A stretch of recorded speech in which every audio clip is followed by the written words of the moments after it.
Hello, everybody. Welcome back to the Pretend Problems podcast. I'm Kelsey Cook. And I'm jet lagged. Yeah, you are.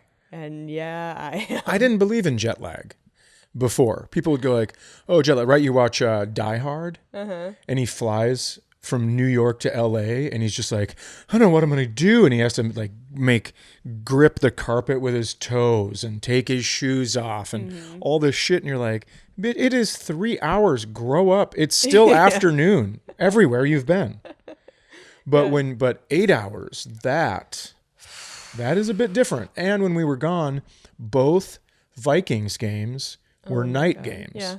So it was, they started at 7 here. And then it was weird because we had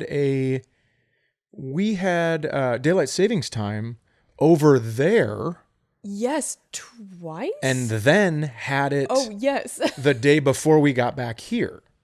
It was crazy. Very strange. A lot of time changing. I don't know. I haven't known what time it is in 2 weeks.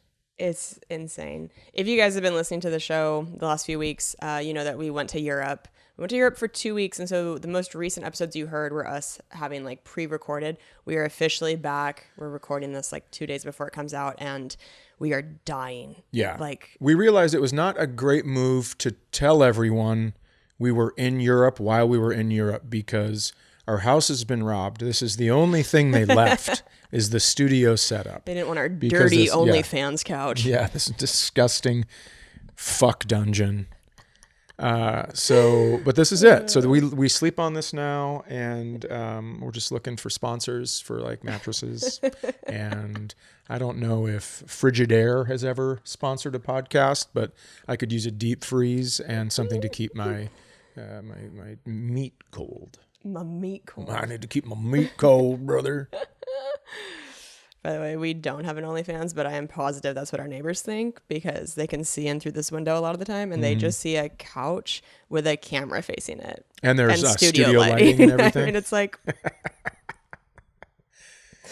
oh, God. And then she's always like freshly showered with makeup when she pulls the shades down.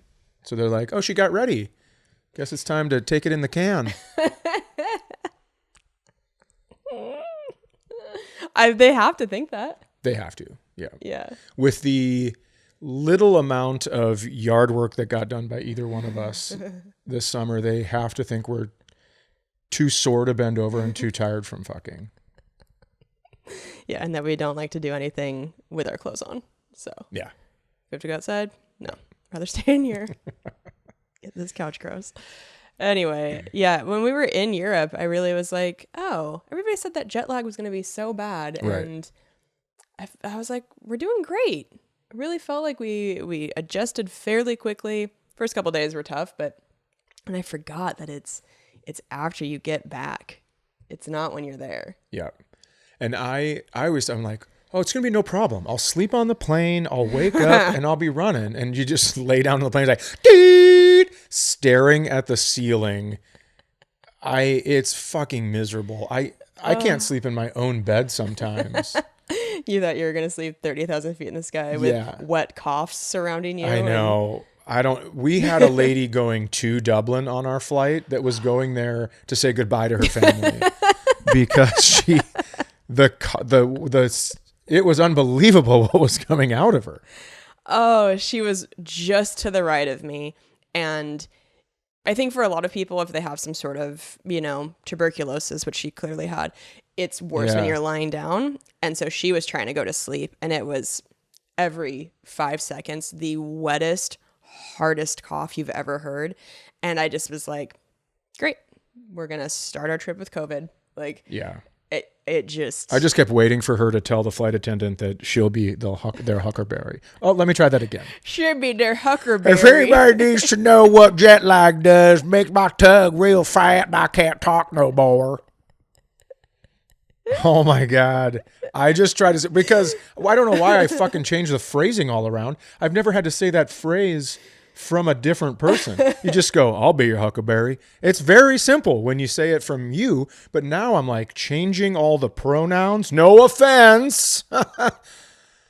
Because she is saying that she'll be their huckleberry. What the fuck? How was that ever going to be funny anyways? Why did I try to say it? I'm jet lagged. Kelsey, help me. The clip that we're posting this week from last week's episode, we're talking about neck cramps, and you're like, oh, I have a neck crap, and you call it a neck crap. Well, sometimes my mouth doesn't form all the words. No, listen, I misspeak every single episode. It just makes me laugh because you don't do it very often, and I love when it happens. Well, here's the thing. As you know, because of all of the things you've accused me of having, I don't give all the information sometimes when I'm telling a story, right? Uh-huh. And now what I've decided to do is just leave out letters of the words I am giving you, just to see if you can figure it out. Why do you leave out information in a story? Because you just assume people...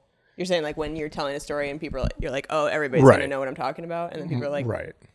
What? Yeah. It's like starting a book on chapter 3. You're like, I'm sorry. What happened here? Oh, we're watching the sequel first? Interesting. I don't care for this at all. Oh, you guys didn't figure out all the things that were in my head that I didn't say at all out loud? No. There's a joke on Die Hard 2 about making fists with his toes, but I don't really understand it because I haven't seen the first one. I had so much fun on this trip. I had so much fun on this trip. So much fun. It was the best. To the point where so I think I've told this story on here before, but just quickly, just to recap, I bought my mom a trip to Germany. We were going to go on this river cruise because that's the kind of shit she likes. Yep. And then for the first time in 40 years, there was a drought. The river was too low for the riverboat to get through, so we couldn't. And then COVID, and then we just kind of forgot about it. And this trip motivated me. I just called my mom today, and I'm like, get your walking shoes, lady, because it's 20,000 steps a day, and everything was built before elevators. Yeah. It's a shit ton of work. You're in castles, for Christ's sake. Yeah. I mean, it is a stairs-only situation thing. Yeah. I walked up some stairs. I mean, we'll go in order, I think. Yeah. But I can't wait to tell my big stair story. Oh my God. Yeah, you did the most stairs. It was fun. A human could do. Sorry, we had to let Bo out again. But we were just saying we had the best time, and we started in Dublin and just had like the best Irish food. Neither of us had been to Ireland before, and it was fucking incredible. We went to the Guinness factory, which I don't know what I was expecting. I was expecting, I think, like if you could see a brewery in the States, it's like one room that smells like mulchy, right, whatever hops. This was like an amusement park. It was gigantic, and it was so fucking cool. Yeah, they definitely make a lot of money because they spent a lot of money on that place. I mean, there's at one point you can go into this bar and get a Guinness, and they take a picture of you, and then they print the picture on top of the head of the beer, which is unbelievable. It was so cool. We drank the 0% Guinness, whatever. And it's tasted the same to me, but I was never like a big Guinness person. Yeah, I mean, I don't know. It's like probably a big brother getting teased by their sister is probably the same equivalent of feeling like a loser, I would think, in front of his friends at high school. And like he's a senior, she's a freshman, and she just owns him in school. I think would probably be the equivalent of how big of a fucking loser you feel when you drink a Guinness Zero at the Guinness factory in Dublin, Ireland. But the streak is alive. Is today your... No. Was it yesterday? Several days ago. 2 days ago, I think. No. I thought yours was the 9th, and mine's the 7th. Okay. Today's the 11th. Okay. Congratulations. Thank you so much. That's so exciting. Thank you. Yay, 7 months. Anyways, it's going to be tough when I do have a drink again, because I'm really going to be thinking about Ireland and just the fact that I really gave up like a fucking coward. Well, again, for me, it wasn't like that big of a thing because I was never a big Guinness person, but they're pretty accepting of it there. I was worried that if we asked for a Guinness Zero, they were like going to kick us out of the tour and out of the country. But we went to the Temple Bar, which apparently is owned by Bono from U2. And I don't know why I said from U2. Like there's any other Bono. Well, Bono, there's another guy named Bono that did invent Count Chocula cereal. And that could have been confusing for people. True. Yeah. So yeah, we went in there and it was amazing. It was like traditional Irish music being played, just a very, very cool bar. And they had Guinness Zero on top there. They made me a mocktail that was real nice. Yeah, I mean, listen, if there's no sobriety in Ireland, that fucking island sinks in a hurry. I mean, the last time there was no sobriety in Ireland, they got beaten by a potato. A fucking a root vegetable. Wiped them out. Took them down. So somebody was like, wow, I think some of us should stop drinking. And they're like, all right, we'll pick 3 and then they can figure out the potato thing. And then they did. Yeah, that's probably the same amount of people that are sober in Ireland.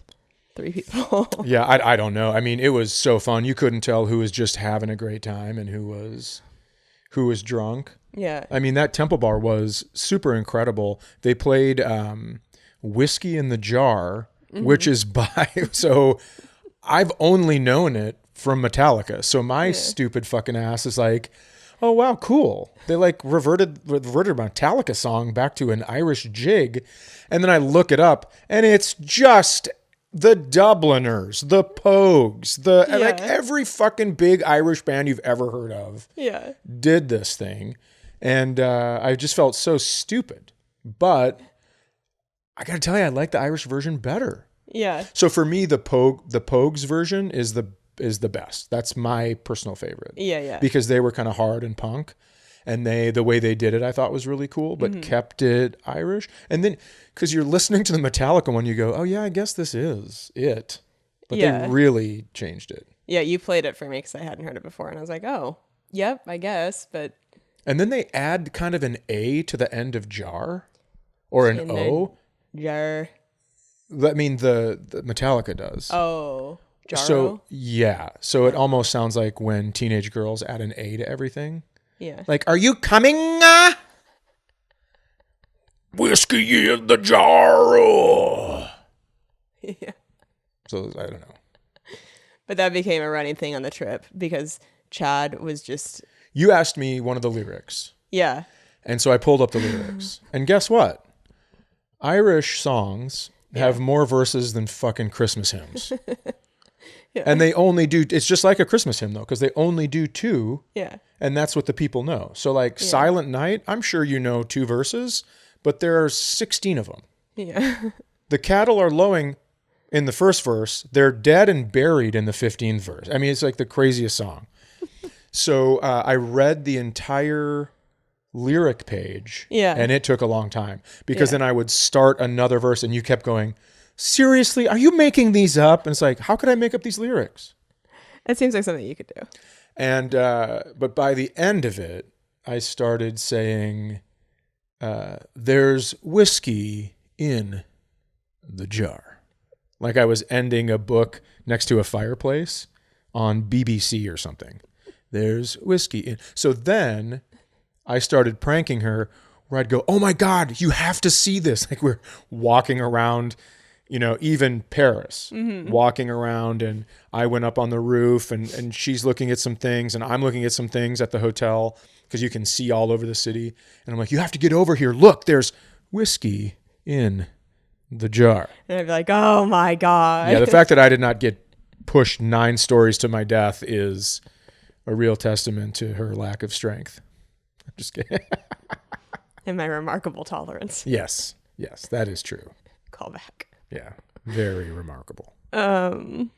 So yeah, we also found a French pastry shop in Dublin, and we go in, and something we learned about the Europeans and pastry shops is that they generally will either order one single pastry for themselves or they will share one.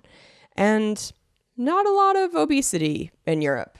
Right. Despite them eating things that are mostly like butter and cheese and sugar, I don't think they do big portions, and I think they also walk quite a bit. So anyway, I didn't see a fat person. I didn't see a fat person. I saw old people that looked to be a little squishy, like you could push, like you could get a rib through some skin, but I didn't see a fat person. I mean, I did, and then you'd hear him go like, "Hey, I'm just gonna go down here to the store for a second." You're like, okay, hello, fellow American. Yeah, you're from where we're from. Yeah. So, and we made it very obvious in every pastry store we went into that we were from America, because we'd get so excited being on vacation. We're like, oh my God, look at this. I want to try this. I want to try this. And so we would order like 5 different things. I'm not coming back tomorrow. This is the one time I'm going to be in your shop. Yeah. So I'm trying all of it because I don't want to go from Dublin to London and then be thinking about this patisserie and going like, oh man, I sure wish I would have tried this thing. Mm-hmm. So I tried it all, and I'll tell you what else. I fucking finished it all. Yeah, you were This was not a sampler platter situation. This was a single dad eating over the sink who didn't want to waste the macaroni and cheese. I mean, I fucking crushed everything. When you would have to leave the table to go shit in every bathroom, then I would eat the rest of the food while you were doing that.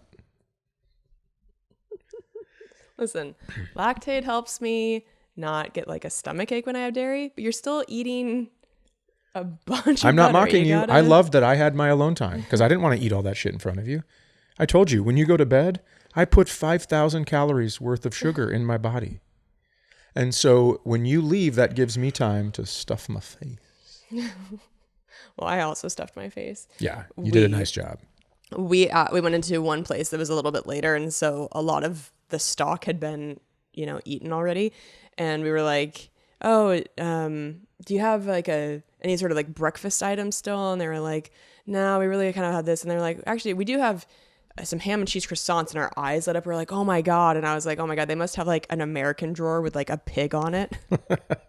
Just a picture of a pig with a red, white, and blue hat. And they're like, oh, hey, 2 people have ordered 4 things already. Open the pig drawer. Get him their ham and cheese croissant that's full of mayo. I was in heaven. Yeah, I was too. My Wonder Bread with mayo. Because when we went to France, they didn't have ham and cheese croissants because they're like, that's for the poors. That's not why we made it. Yeah, that's for the ding dongs next door.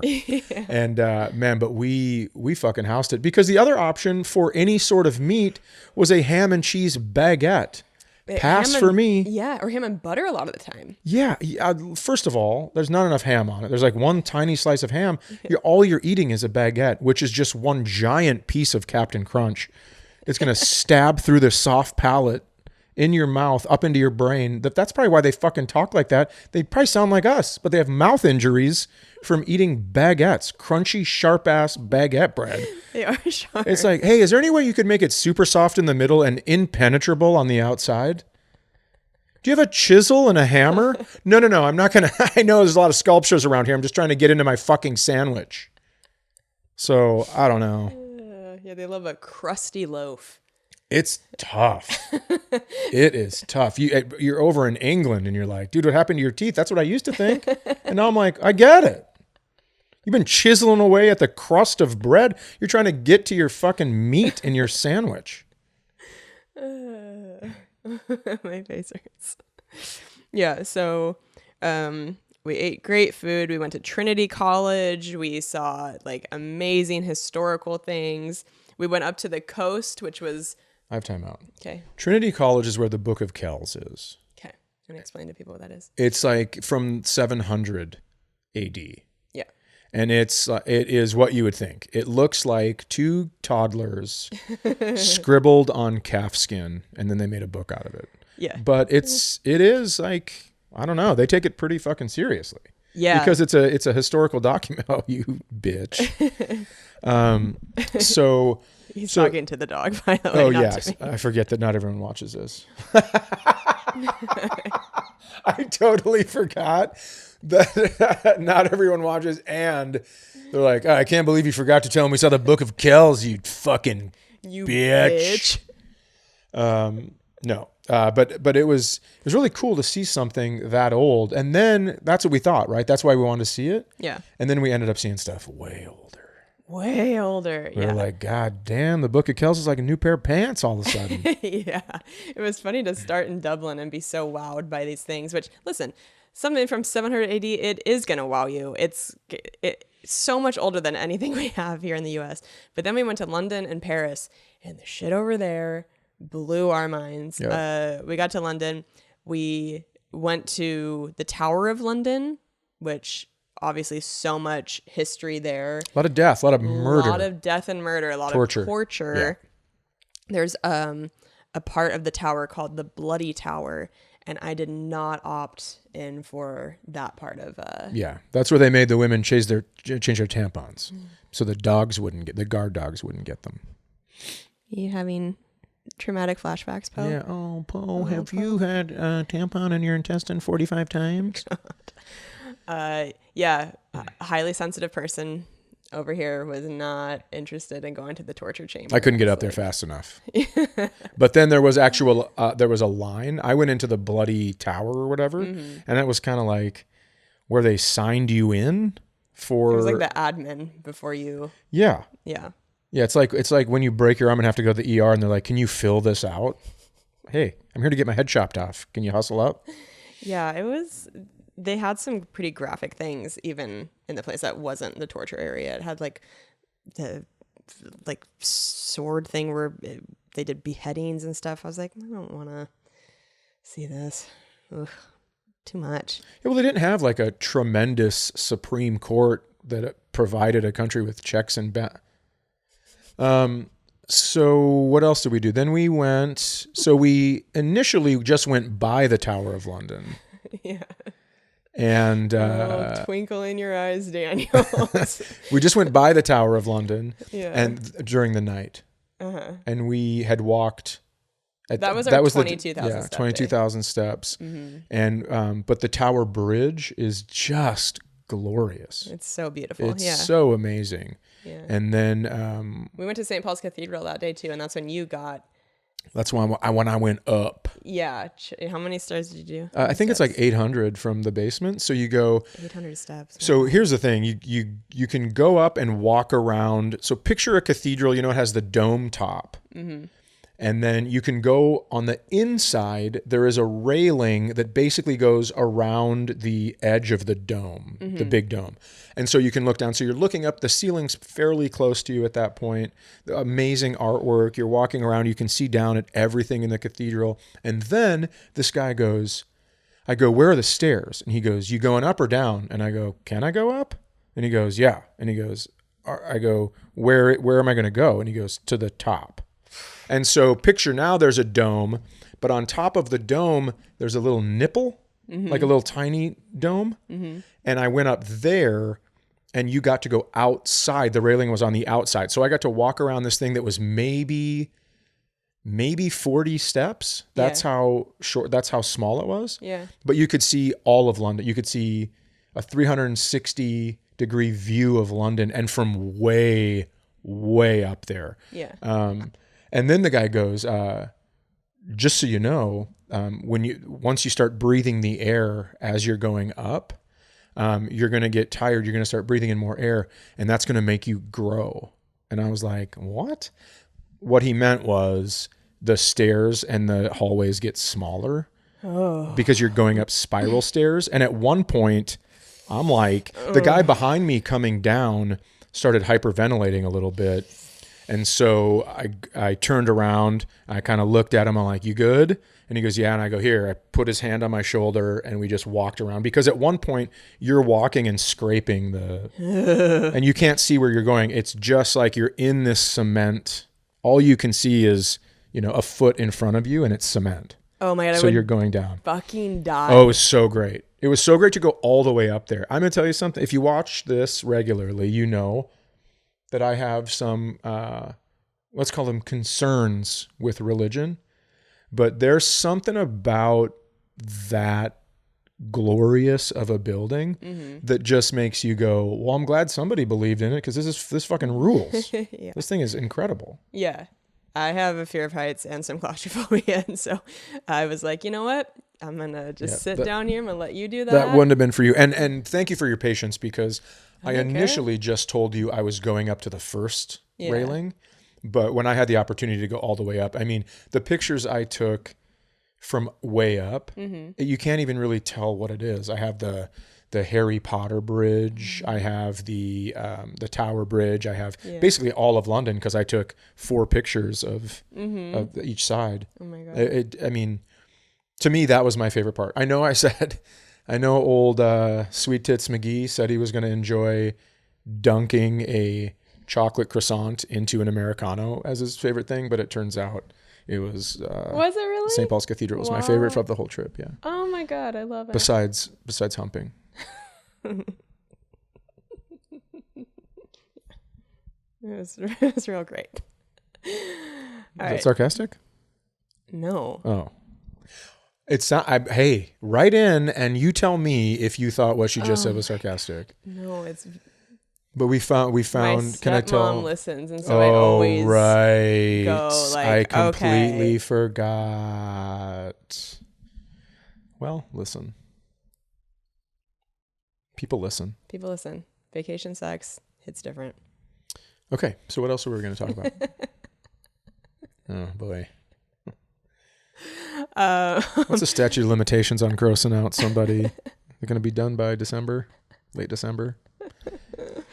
Okay, and then the other. Well, here's the thing: we're already at 35. Okay, minutes. let's tell them later. Okay, next we'll have to do a part 1 and part 2 of Europe, because we have to talk about going to the studio tour of Harry Potter in London. We have to talk about some incredible food. We have to talk all about Paris, and we also have to record a bonus Patreon today. So we gotta just keep it moving, I think. Yeah. Okay. Are we going to talk about any of this on the Patreon? Yeah. Okay. We can talk about more on the Patreon. Okay. Yeah. And then we'll do the rest of it on the next thing. Yeah. On the next step. So, okay, we are going to get into the middle segment. Damn it. Middle segment. Oh, I have a neck crap. Middle segment. And questions from you guys and tour dates. So let's do our tour dates real quick. Okay. Thank you for those of you who came out to Providence and sold out all of our shows. I was so excited. Oh man! I Also, love that Denver. club. Denver rules. So Denver does rule. I just can't. I can't thank you enough. That was such a great weekend. Yeah. I'm going to be in Dania Beach next weekend at the Improv there, and then in December I'm going to be in Austin and San Antonio. So 2 Texas dates back to back. Oh no, my poster went away. I'm going to be in San Francisco and Sacramento this weekend. Then I'm going to be in Salt Lake City the first weekend of December, and Las Vegas 13th and 14th. And then I'm off until the 17th of January, when I'll be in Atlanta. Then I go to Portland, Oregon. Then I go to Kansas City, Omaha. That's one show only on a Wednesday. Omaha, Nebraska is a Thursday. And then Valentine's Day, I'll be in Des Moines for that weekend. Acme, February 27th through March 1st. March 2nd, don't really want to talk about it. March 7th, Dania Beach, Florida. March 14th, Fargo, North Dakota. Hey guys, I'm going to be up in Fargo, North Dakota on March 14th, and I hope you can make the show. Then March 21st, 22nd, Tempe, Arizona. Then April 10th, Huntington, New York. That's probably close to somewhere. It's Long Island. It's Long Island, it turns out. And I'm going to be with Kelsey Cook Comedy. April 11th, Montclair, New Jersey. April 12th, well, I'm going to call it Philadelphia. Yeah. Then May 2nd and 3rd, I'm going to be back up in Winnipeg, Manitoba, baby. I am hoping like crazy there's still some hockey in the air. So I'm going to be up there hanging out with my good friends. And then Cleveland, May 8th, Cincinnati, May 9th and 10th, Pittsburgh, May 16th and 17th. And then I'm out. I'm going to the cabin. And I'll see you guys in September. Amazing. Okay, so my dates for 2025, or the first half of 2025, I'm going to Indianapolis in January. In February, yes. I'm choosing for you. Oh, I thought you were raising your hand. No, I'm cheering for you. In February, I'm in Spokane, my hometown. February 21st, I'm doing the Wilbur in Boston. So excited. February 22nd, I'm doing... Yes! February 22nd, I'm doing Foxwoods Casino in Connecticut. Fine. It's fine. I'm just kidding. In March, I'm in Oklahoma City, Houston, Dallas. And then in April, I'm in Milwaukee, Huntington, New York with Chad Daniels. Chad Daniels.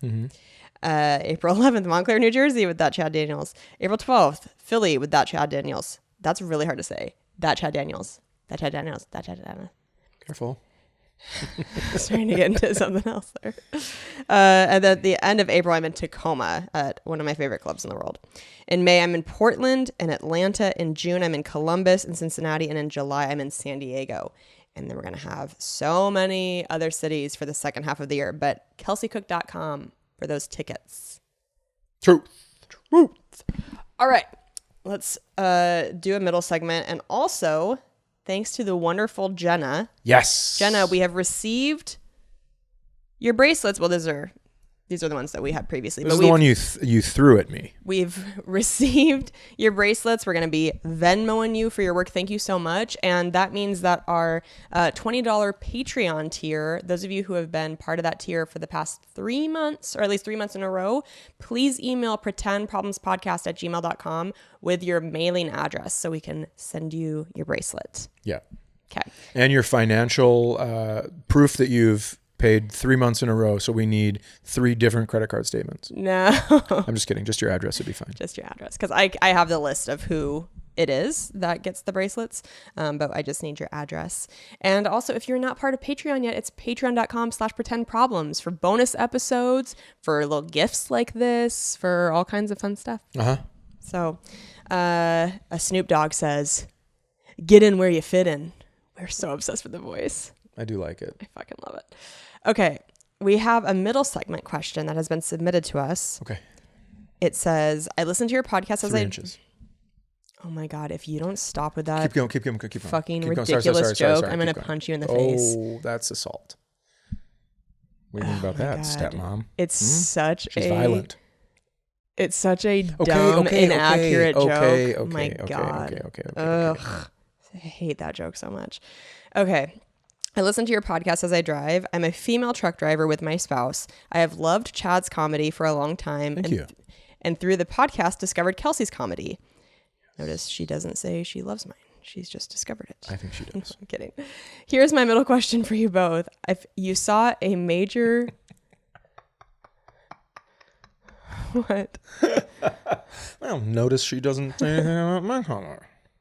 That was very funny. Oh, thanks. If you saw a major crime committed and testified knowing you were going to go into witness protection, where would you choose to go? Whoa. Now, I have a question. Here's something I don't know. Yeah. Is witness protection worldwide? I don't know. I also Probably only if it's like an international crime. Let's just say for the sake of like it being more interesting, you can't stay in the country. You cannot stay in the country? You have to go outside of the country. Interesante. Where do you go? Somewhere Spanish speaking, apparently. Yeah. My heart is talking. Do you have an answer? I think probably Paris or Costa Rica. Oh, interesting. Or maybe London. I really loved London. Yeah, can I tell you something? Fucking throw me somewhere where I know enough of the language that I can eat and I don't care. It's so fun. My brain floods with whatever the good stuff is when there's new things in my eyeballs. Like we were talking about that day we took 22,000 steps and we're like, it doesn't really feel like that because I go on an hour walk. There's a loop by our home and it's an hour and I go and it feels like it takes me almost all fucking day. And it's a fraction of the steps we walked in London and it feels longer and more tedious. And it's because it's the same thing over and over and over. But when you're walking, just looking, I mean, just incredible. Yeah. So I think put me anywhere. I mean, listen, I need running water. I'm not going to shit in a hole. I need it to be 2024 where I go. But otherwise I think I could go almost anywhere. Okay. Yeah. Great. Thank you for that middle segment question. Yeah, that's a good one. Yeah. Also, what crime? I don't know. That's what I want to know. Because guess what? I don't think I would testify. Stitches for snitches. Leave me here. And how do we know the person that was murdered didn't have it coming? We don't know any of this stuff. I can't be testifying. He's going to stay in Minnesota. I'm just going to stay right here. Minnesota boy. But yeah, we really love when you guys submit middle segment questions. We have another one for next episode that I'm excited for. So again, it's pretendproblemspodcast@gmail.com to submit those and to submit questions for us to answer. So we're going to get into the questions now. So this I don't want to make this racial, but there would have to be other white people where I went, right? I can't just go to Kenya and then whoever's looking to kill me goes, is there a white person here? And then they're like, yeah, he's right there. We don't like him either. He keeps talking about like our food and he's putting it down and we don't care for him. Kill him. He's putting it down. You're going to say you don't like their food? I've never had it, but I bet it's I have had food from Northern Africa and it's way too hot for me. Oh, too spicy. Way too spicy. God, if it's too spicy for you. Spicy in, and let me tell you something else. Spicy out. I can't even imagine. My friend Kevin, his friend, well, I guess my buddy Jesse, his wife, made some food. She's from there. Yeah. And she made some food, and I had to use Tux medicated pads to press against my anus because when the spices came out, I thought I was going to die. Oh my God. Oh my God. I know. That's what I'm saying. I've never heard of such a thing. So I wouldn't put it down. I'd just be asking for like, do you have any cream? Do you have any cream? I know it's going to make me shit my pants, but it'll at least come out faster. It won't like pause and sting. It'll just all spray. God. I know. Wow. That's very intense. Okay. I'm done. I'm done interrupting you. You're totally oh no.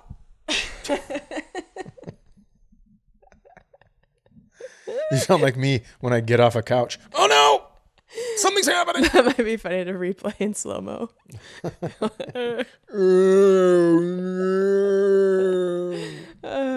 Okay. This is titled Longtime Listener, First Time Writer. Firstly, love your guys' podcast. I drive all over New Mexico and you guys keep me laughing all damn day. I am hooked. Yay, thank you. Been a big fan of Chad since Busy Being Awesome. Ooh, that's old school, dude. Yeah, fox paws. I still laugh anytime I hear someone describe a fox. You actually are one of the comics that make me want to achieve my dream of doing stand-up. Oh, hell yeah. Well, do it. Listen, I'm just going to tell you something. You got to do it. There's only one way to do it, and it's to sign up and go to an open mic. Yeah, truly. You never know. It's so fun, dude. You got to try it.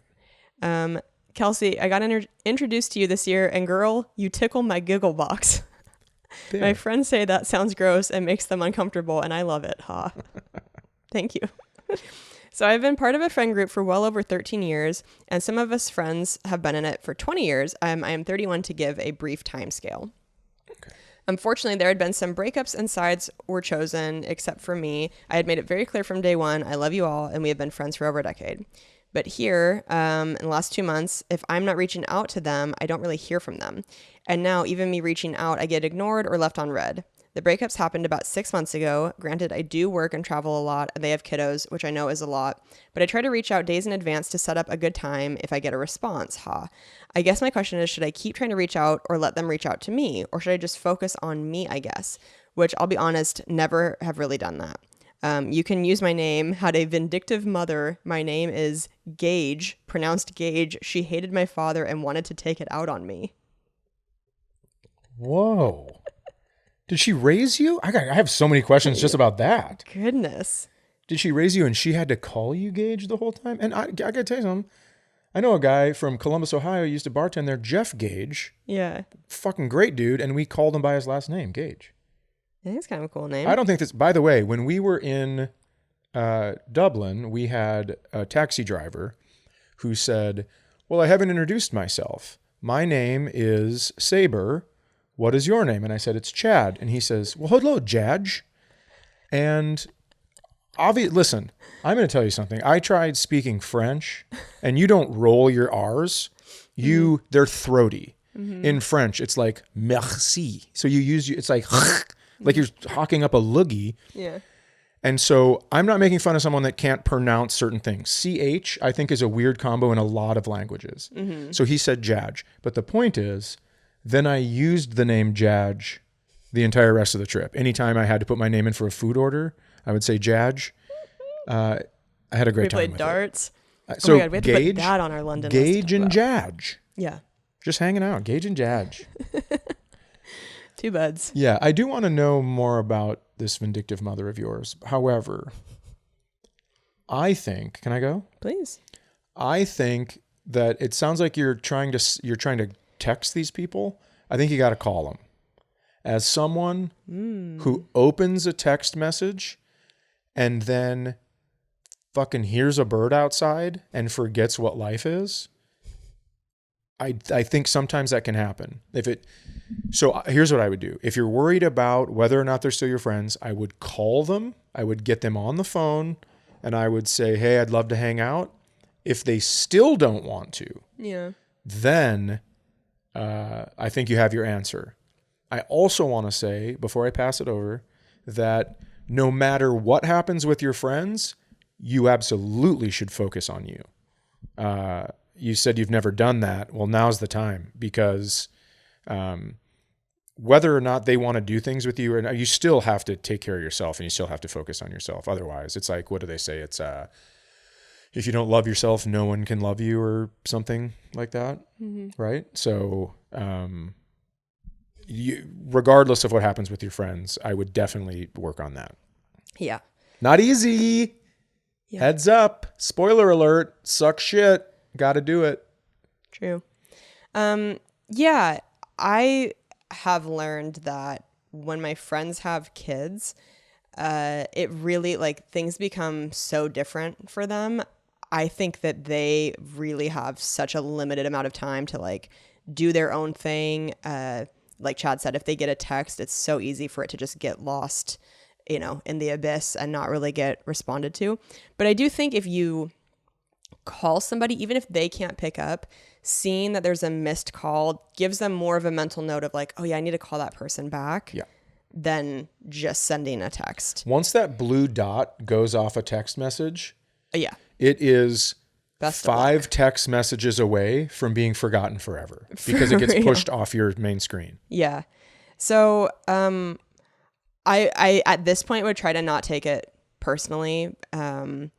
I'm somebody who it's really changed for me over time. I used to be somebody who was like very, very communicative with my friends, and I would get a little hurt sometimes if I didn't feel like the same amount of effort was being put in toward like reaching out to me. I think sometimes if you establish yourself as the person who's always reaching out, then sometimes your friends that are not the best at like texting or calling kind of go, oh, well, I haven't heard from her. She probably is busy. Because they just assume like, well, she always reaches out. So if she wants to talk, she'll reach out to me. But it can feel like a little bit of a bummer if you don't feel like you're as like wanted in the friendship. Is that a weird thing to say? No, I don't think so. I think you want it to be 50%. Right. It's like the schism thing. Right. You definitely want, yeah. Right. So I feel very fortunate. I have such an amazing group of best friends. And within that group are people who are more like me, where we talk more frequently because they are also the type of person that is like, just able to communicate more often maybe. And then I have some of my best friends who like, I know that we will be best friends forever, but they have kids. And even before kids, they weren't the best at like being people that initiate communication. And I've had to learn to like not take it personally and just know that they almost prefer, I think, like a every few months big long phone catch up than a like every couple weeks sort of communication. So just try to be flexible, try to be open-minded. But yeah, if you are getting to a point where you're like, oh, I am only like if I don't reach out, I will never hear from them, then that's not somebody that is valuing you as a friend, and you probably don't need that friendship then. Right. And maybe when you do have a conversation with one of your friends, record it and then listen back. And are you annoying? I'm totally kidding. This can't be all serious all the time. I can't handle it, and it makes me uncomfortable. Okay, this next one is titled, Hi. They say, Hi, Kelsey and Chad. I'm going to keep this short and first say that I enjoy listening to you both and think you are the most adorable couple. I'm just really rooting for you two. That's very nice. Thank nice. you. I just listened to your most recent episode, and Kelsey wanted to recommend a book that I found to be more authentic and sincere than Ask and It Is Given by Abraham Hicks. Check out The Lazy Man's Guide to Enlightenment by Thaddeus Golas. The simplicity of its message blew me away, and maybe it will do the same for you. Cheers to feeling good, Molly. Molly, thank you. What a great way to sign off an email. Cheers to feeling good. No kidding. Thanks, Molly. Has anyone ever had a good idea without having a stupid fucking name?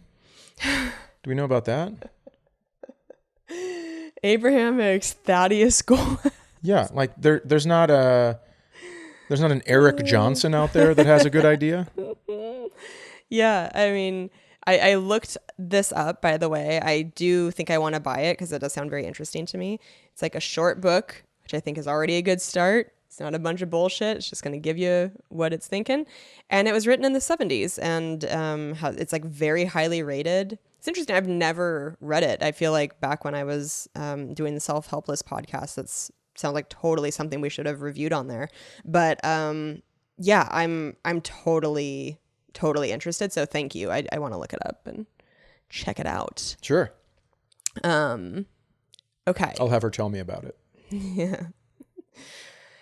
So this is titled Tour Dates. Hi, Kelsey and Chad. I recently saw a post about the two of you doing some shows together, but now I can't find it. I think it would be fun to see you two perform at the same venue. If it's not too much trouble, could you please provide me with those dates? Thanks. I discovered Kelsey when she toured with Jim Norton and learned of Chad after you two started dating. I'm a big fan of both of you. I hope you are enjoying your vacation. Aaron. Thank you, Aaron. Thank you. April 10, 11, and 12 in Long Island, somewhere else. Montclair, New Jersey, and Philadelphia. Yes. You can get tickets at kelseycook.com or chaddaniels.com. Get them at chaddaniels.com. Let's shake it up a little bit, see what happens.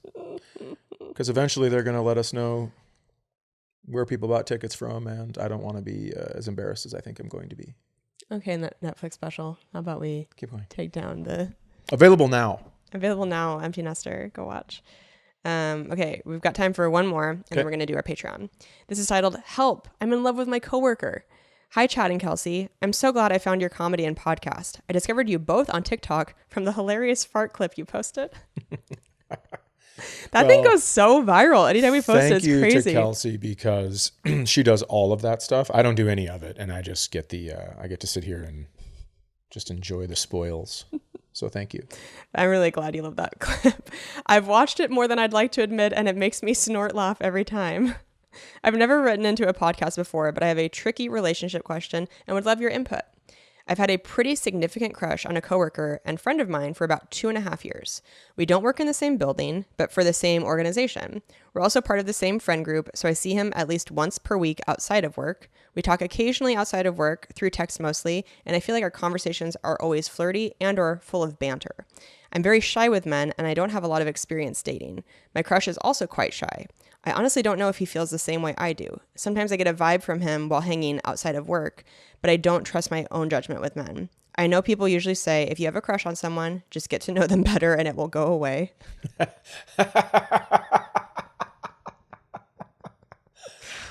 that's so funny. Fuck. Kelsey's actually started saying, if you have a crush on them, buy a house with them and then you're stuck. Which I think is another interesting saying. Another route you can take. Yeah.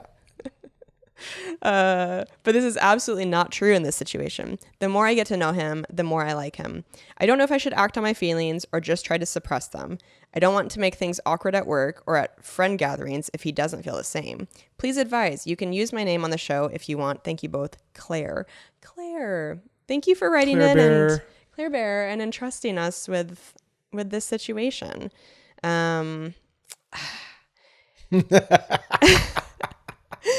I mean, it's tough where it's like, this is kind of high stakes for you because you work with him and he's your friend. And so like, if you say, hey, this is how I feel, and he doesn't feel the same way, that I do think would maybe be hard to come back from. Not like in life. I just mean between you two to like stay friends and be coworkers. But I also, gosh, if you've had this for over 2 years, I feel like you should think about you like 20 years down the line, or even like on your deathbed, and think like, would I have regretted not letting this person know how I feel?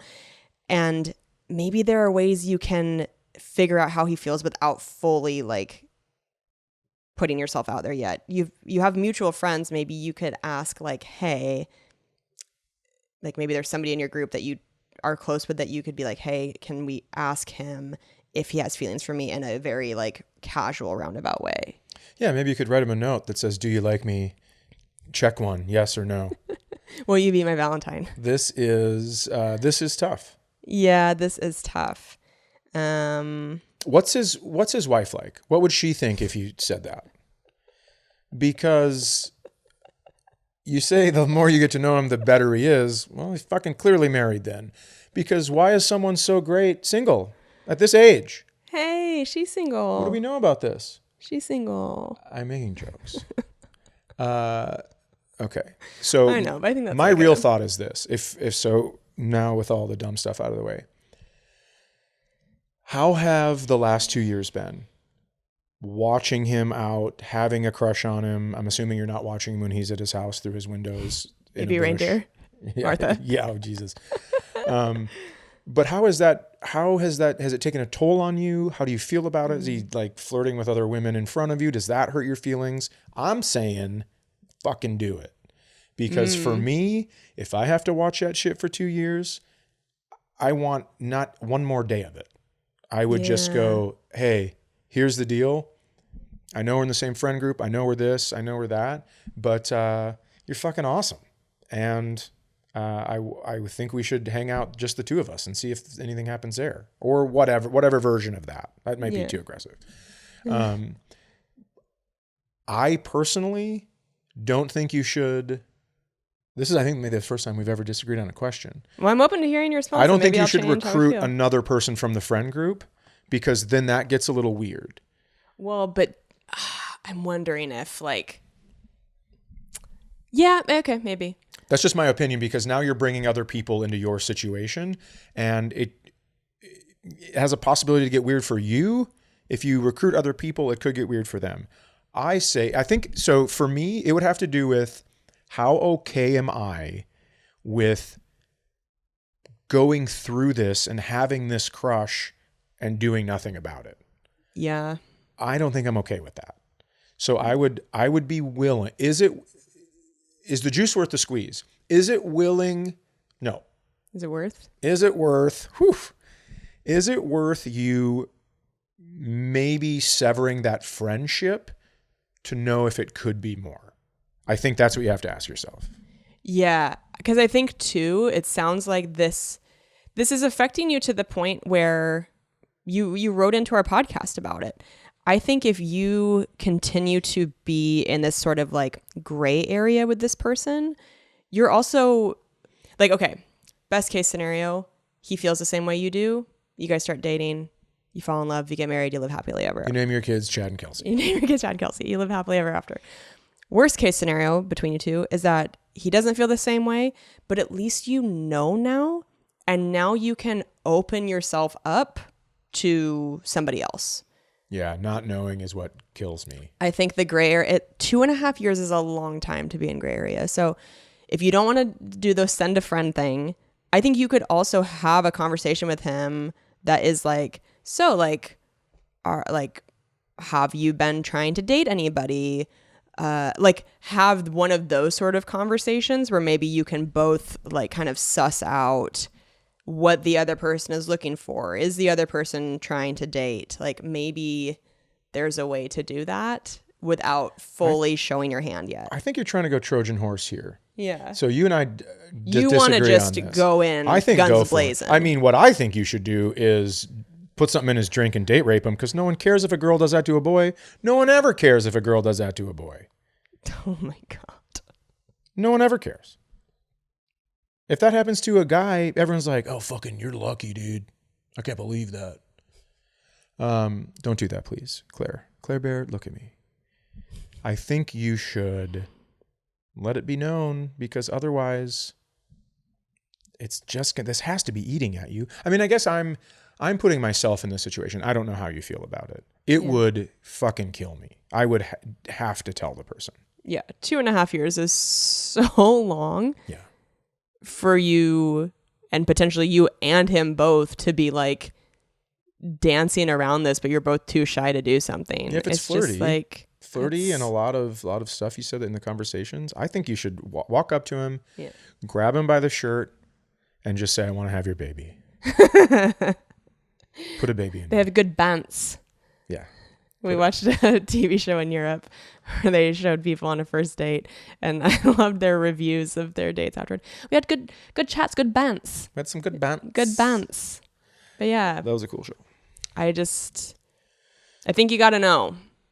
I think you got to know. And how you go about it, you can choose my way, you can choose Chad's way. But the thing is that's absolutely right, and Kelsey said it, is then you're going to know, and then you can put yourself out there if this isn't right for you. Yeah. And I think that's important, because obviously you don't want to do that until you know, and you're not going to know until you do something. So you want to go Trojan horse, or you want to kick the fucking door down. Yeah. Either way. Yeah. It kind of reminds me of Hugh Grant's character and his whatever she is. She works for him in Love Actually. Love Actually. Yeah. Yeah. Where they're kind of like, well, and they kiss at the school play. It's so great. I love that movie. That rules. All right, guys, we are going to hop over and do our one of our mini bonus. Come on over, baby. Mm-hmm. Do it. Do it. Patreon.com/pretendproblems if you want some more episodes. Come on over. All right, we'll see you guys over there. All right, then. All right, then.